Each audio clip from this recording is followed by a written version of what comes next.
Retour sur la séance du conseil municipal de la ville de Magog du lundi 15 avril 2024, en compagnie du maire suppléant, M. Jacques Laurando. Bonjour, M. Laurando. Bonjour, bonjour. Bienvenue à votre conseil en bref.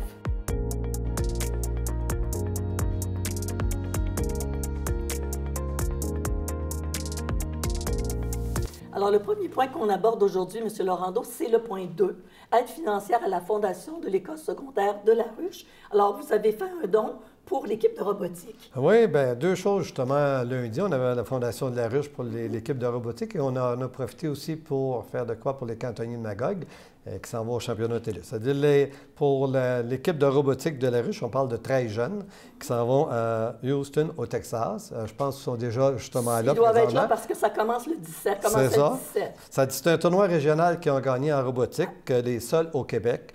C'est une première en 11 ans, c'est très intéressant. On parle de 600 équipes et de 16 pays qui vont être représentés à cet événement-là. C'est-à-dire, on lui souhaite bonne chance pour cet événement-là. Et comme je vous mentionnais, on en a profité aussi pour donner un montant de 5 000 aux cantonniers de Magog qui ont gagné la Coupe Jimmy Ferrari le mercredi passé à l'Arena de Magog. Une joute très intéressante. L'Arena était pleine, à pleine capacité, c'est-à-dire qu'il y avait de l'ambiance énormément. Pour le championnat qui s'en va en Nouvelle-Écosse, eux autres, ils quittent dimanche pour le tournoi a lieu la semaine prochaine. On leur souhaite la meilleure des chances aux deux équipes.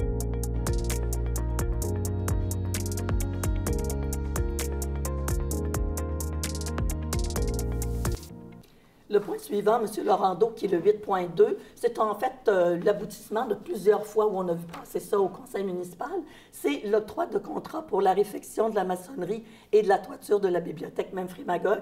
Alors là, vous avez donné des contrats, vous avez aussi donné des chiffres pour le coût de tous ces travaux-là. Oui, le contrat a été autorisé lundi en assemblée publique. On parle d'un contrat de 10 275 000 pour maçonnerie Rainville et Frères. On parle d'un contrat d'une importance. On parle d'une durée approximative de 3 ans.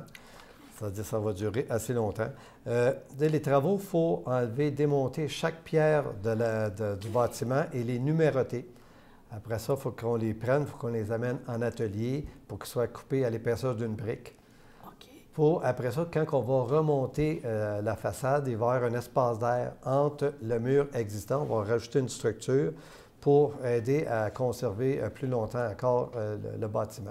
Dans le fond, l'objectif, c'est vraiment de la solidifier pour pas qu'il y ait des pierres qui nous tombent sur la tête quand on va emprunter des livres. C'est pour ça qu'il va y avoir des choses où l'entrée va passer par l'entrée sur le côté pour l'ascenseur et le stationnement en façade à droite va être condamné pour la durée des travaux. Comme je vous dis, ça aurait été une couple de semaines, ça aurait été une journée, mais on parle de 3 ans. C'est pour ça qu'on ne pouvait pas faire le découpage des pierres sur place, parce que poussière, bruit pour les résidents du secteur, quand même, est très important. C'est-à-dire, on parle, il va y avoir attendez un petit peu que je regarde maintenant, les clochers qui vont être reconstruits pour avoir vraiment l'image existante de ce qu'il y a présentement. Vous savez, c'est un bâtiment patrimonial. C'est ça. On ne peut pas faire ce qu'on veut. Non. Et le monde dit, bien, c'est beaucoup de sous, mais je pense que le référendum, il y a eu un référendum qui a été fait en 2008 pour décider où que la bibliothèque ne pouvait pas être établie. On avait la rue Marie anciennement et l'église Sainte-Marguerite. Et le référendum a décidé que c'était pour être à l'église Sainte-Marguerite. Je pense qu'avec les années, on prouve que c'était un bon choix, mais c'est quand même des sous, c'est des bâtiments qui ont besoin d'investissement. Si on parle de sous, je pourrais vous dire que... Il y a quand même une bonne subvention aussi. Oui, on a une subvention de 6 400 000. Ça représente des coûts supplémentaires à la ville qu'on pensait...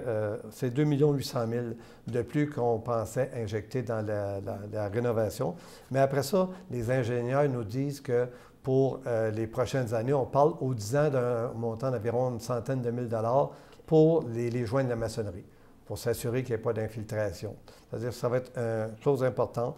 Il va y avoir des aménagements pour les résidents du secteur. C'est-à-dire qu'on parle d'une partie Saint-Patrice qui va être seulement une voie, la rue Saint-David, parce que, comme je vous dis, tout va être englobé, toute la façade de l'église et le stationnement où qui vont être installés. C'est le temps des travaux. Le temps des travaux. Mais c'est 3 ans. C'est la durée approximative qu'on a pour l'instant. On parle d'une période de 3 ans. C'est-à-dire, je pense que ça va être pour donner un second souffle à ce bâtiment-là, qui je pense qu'il vaut la peine de préserver. C'est un vrai très joyeux, notre bibliothèque. On en est ouais. fiers. Mais dites-moi, ça commence quand exactement? Avez-vous une date ou un mois précis? J'ai pas les dates. OK. J'imagine qu'à partir du moment que ça a été donné en conseil lundi soir, ça va être, je pense que ça devrait commencer bientôt, mais j'ai pas les dates exactes pour l'instant. Il faut quand même que Ouais, les mais choses là, se fassent. Mais on est averti que la circulation va être un petit peu perturbée dans ce coin-là. oui, et les résidents du secteur vont être informés vers un dépliant qui va leur être donné pour leur dire exactement qu'est-ce qui s'en vient, les inconvénients que ça va créer, l'achalandage, à un moment donné, la circulation qui ne sera pas pareille. Chaque résident du secteur alentour du périmètre de l'Église vont être informés de tout ça.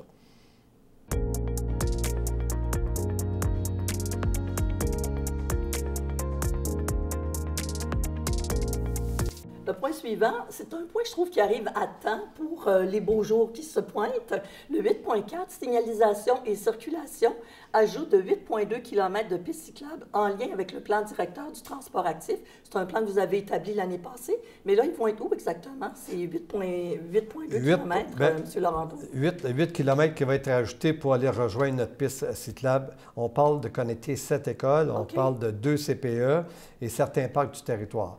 C'est un plan, le plan 1, parce qu'il y a plusieurs étapes à suivre. Il va y avoir des aménagements à un moment donné sur le chemin. Mais là, présentement, qu'est-ce qu'on fait? C'est les écoles complémentaires. Pour vous donner une idée, on parle de 5 endroits présentement. On parle de rue du Collège, rue d'Idaz, le secteur de l'école P10, secteur Omerville et la rue Saint-Luc. La plupart des rues, ça va être du lignage qu'il va y avoir et des bollards qui vont être installés pour indiquer à un moment donné de quelle manière va se passer la circulation. L'endroit qui est le plus de changement, c'est la rue Collège.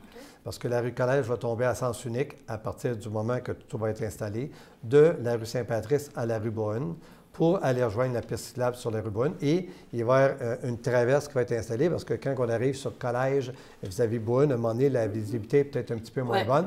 C'est-à-dire, il va y avoir. Puis, j'avais déjà des gens du secteur qui m'avaient appelé et me disaient, bien, genre, qu'il y a des écoliers qui traversent là, puis il n'y a pas de traverse en tant que telle. C'est vraiment là que ça va être installé. Et je vous dirais que dimanche, Mme la mairesse et moi, nous avons fait le tour des gens du secteur et la réponse était quand même assez positive. On a rencontré plus ou moins 50 à 60 des résidents du secteur, mais on a laissé une lettre indiquant les travaux, qu'est-ce qui était pour être aménagé. Je dis tout de suite au monde de la rue Collège, la rue ne sera pas refaite. Le monde dit « Ah, on refait la rue. » Oui, je sais que la rue a besoin d'amour, c'est prévu dans les prochaines années, mais présentement, c'est seulement des aménagements au sol, du lignage. Les trottoirs restent là.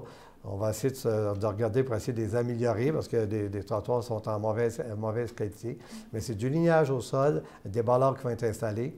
Puis comme je vous dis, c'est un plan A, le plan 1 du plan pour le transport actif là, qui va être en cours au cours des prochaines années. C'est ça. L'objectif, finalement, c'est de faciliter la circulation en ville de façon sécuritaire. Bien, comme je vous dis, nos jeunes, on a de plus en plus de jeunes qui vont à l'école en vélo. Et on espère que dans le cadre de ce plan-là, qu'il va en avoir encore plus. Puis, si je me fie à les rencontres qu'on a eues sur la rue du Collège le dimanche, des parents qui nous ont dit « Ah oui, c'est le fun, bien moi j'ai justement un enfant qui va à l'école Saint-Patrice, je vais être bien plus en sécurité. J'ai ma plus vieille qui va à l'école La Ruche, puis là, elle va chercher Beaune, mais là, elle traverse de Collège à Beaune. Je trouve ça dangereux.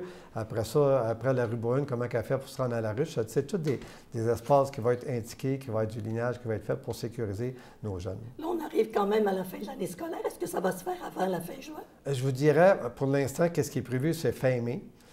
Surtout pour la rue Collège, je reviens à la rue Collège, parce que là, il va falloir indiquer, c'est-à-dire la signalisation est supposée être faite cette semaine pour dire, bien, n'oubliez pas, dans 30 jours, la rue Collège va devenir à sens unique.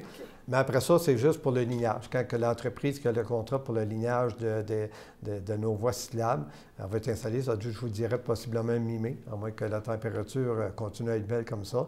Quand le lignage va être fait, l'installation des bollards, c'est là qu'à partir de là, ça va être effectif. Mais j'espère que d'ici fin mai, que ça va être réalisé. Et la rue Collège, ça va être sens unique dans quelle direction? De Saint-Patrice à Beaune, parce que vous avez... En montant, parce que vous avez le débarcadère de l'école Saint-Patrice qui est à droite. C'est-à-dire pour être sûr que les élèves qui arrivent en autobus qui sont débarqués à droite, et ça va être de manière que ça va être fait. Le stationnement sur une partie de collège de Saint-Patrice à Sommeuse est déjà autorisé seulement à droite. La deuxième partie, Sommeuse-Aubonne, on avait les deux sens, ça va être seulement un sens, le côté droit, pour la période du mois de mai au mois de novembre, à cause de la piste cyclable. Alors, ça veut dire regarder les pancartes. Oui, comme je dis, ça va être installé cette semaine pour indiquer que ça va devenir à sens unique. Et quand le sens unique va être en vigueur, bien, il va y avoir des indications qui vont être faites.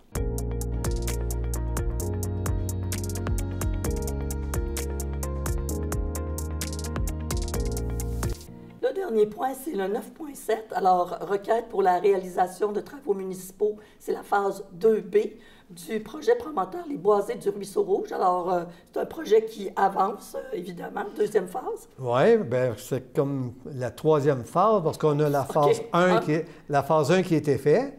Après ça, il y a eu la phase 2A, qui représente les deux ensemble environ une cinquantaine de terrains qui ont été ouverts pour la construction de maisons. Et présentement, on parle de 21 terrains supplémentaires qui vont se rajouter. Puis si je vous donne présentement les 21 terrains, c'est le prolongement des rues de la Genévrier qui va se faire. C'est tout dans le même secteur. Je pense que c'est un beau coin.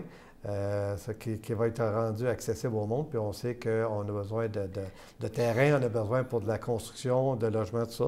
Je pense que ça va être une belle chose. Est-ce que c'est tous des unifamiliales dans ce coin-là ou s'il y a des multilogements? Non, on parle d'unifamiliales qui vont être faites. Comme je vous dis, les 50 maisons présentement qu'il y a de fait, je pense que c'est pas mal tout construit, où il reste certains terrains, mais avec ça, on rajoute une phase pour 21 terrains.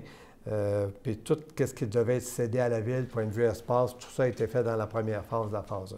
Parfait. Alors, on a le temps de rappeler que nos cantonniers sont champions puis qu'ils s'en vont en Nouvelle-Écosse. Alors, on leur souhaite bonne chance. On leur souhaite la meilleure des chances. Comme je vous dis, quand commence leur première partie, comme on m'a dit, lundi prochain. Après ça, on va voir les résultats. On se croise les doigts. Oui. Il y a également un sondage que la ville mène cette fois-ci. C'est pour sa politique d'achat d'œuvres d'art. Pas d'achat d'œuvres d'art, de dons d'œuvres d'art. Oui, parce qu'on a des citoyens, des successions, du monde qui veulent nous offrir des choses.